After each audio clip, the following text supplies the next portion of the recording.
राजकन्या बड़ी सुंदर थी, देवता भी उसको देखकर आकर्षित हो जाए, इतनी सुंदर थी। पिता के मन में थोड़ा सा भाव जागृत हो गया। पिता के मन में लगा कि मेरी बेटी, इसका विवाह करना है मुझे, और विवाह करना, इतनी सुंदर है, इतनी सुंदर है। अब मैं किसी ज्योतिषी को बुलाऊं और ज्योतिषी को बुलाकर इसको जरा दिखाऊं कि मेरी बेटी का भाग्य क्या कहता है। और अगर मैं हर कोई ज्योतिषी को बुलाऊं तो वो श्रेष्ठता नहीं है। इसलिए उस पिता ने अपने राज पुरोहित को बुलाया, अपने राज्य के पुरोहित को बुलाया, अपने कुल गुरु को बुलवाया और राज पुरोहित को बुलाकर कहा कि राज पुरोहित जी, मेरी बेटी का मुझे विवाह करना है, आकर उसका भाग्य देख लीजिए और उसका भाग्य बता दीजिए। और बेटी, राजकन्या का एक नियम सबसे प्रबल था, सबसे प्रबल नियम था राजकन्या का कि वो शंकर के मंदिर के पुष्प को उठाकर उन्हीं पुष्प की माला बनाकर, उन्हीं पुष्प का श्रृंगार बनाकर शंकर को पिना देती थी, शिवलिंग का श्रृंगार कर देती उसी पुष्प से।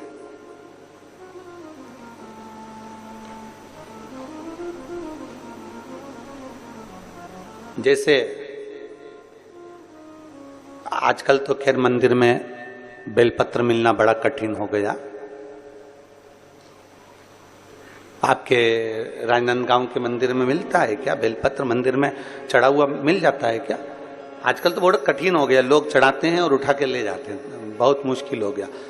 यदि भूलवश भी अगर कोई व्यक्ति मंदिर में बेलपत्र चढ़ा हुआ है और बेलपत्र उसने एकत्रित कर लिया मंदिर के अंदर ही, और मंदिर में बेलपत्र एकत्रित कर कर धागा लिया और उस कच्चे धागे में, उस कच्चे धागे के अंदर अगर उस बेलपत्र की डंडी को पीछे से उसने एक एक साधारण सी गांठ लगाकर उस बेलपत्र की माला को सिद्ध कर लिया, हल्की सी कच्चे सूत की गांठ लगाते लगाते मंदिर की चढ़ी हुई बेलपत्र को, शंकर पर चढ़ी हुई बेलपत्र को, शंकर की चढ़ी हुई बेलपत्र को ही उसने गांठ लगाकर जब माला सिद्ध कर ली और सिद्ध कर कर अगर वही माला भगवान शंकर को अर्पित कर देती है तो कहते हैं कि हमारा फिर पुनर्जन्म होता ही नहीं है, इस संसार सागर से हमारी मुक्ति हो ही जाती है, पुनर्जन्म से हम छूट जाते।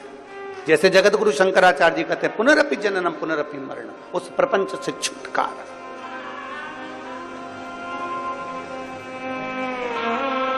अब कई लोग ऐसे होते हैं कि वो पत्ती में छेद कर देते हैं, नहीं। शिव महापुराण की कथा कहती है चाहे बेलपत्र हो चाहे तुलसी पत्र हो, चाहे बेलपत्र हो चाहे तुलसी पत्र हो, इन दोनों पत्ती के अंदर सुई को नहीं पिरोना चाहिए। बेलपत्र के अंदर भी सुई को नहीं डाला जाता और तुलसी पत्र के अंदर भी सुई को नहीं डाला जाता, दोनों पत्र में।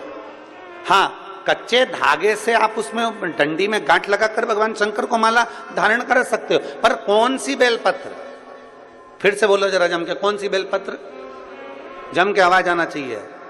जो शंकर भगवान पर चढ़ी हुई है वही बेल धोया, माला सिद्ध करी और वही माला मेरे देव अधिदेव महादेव को समर्पित कर दी, वही माला। नमामि शमीशा निर्वाण रूपम विभुम व्यापकम ब्रह्मवेद स्वरूपम। नमामि शमीशा निर्वाण रूपम विभुम व्यापकम ब्रह्मवेद स्वरूपम। नमः शिवाय, ओम नमः शिवाय, नमः शिवाय, ओम नमः शिवाय। नमामि शमीशा निर्वाण रूपम विभुम व्यापकम ब्रह्मवेद स्वरूपम। नमामि शमीशा निर्वाण रूपम विभुम व्यापकम ब्रह्मवेद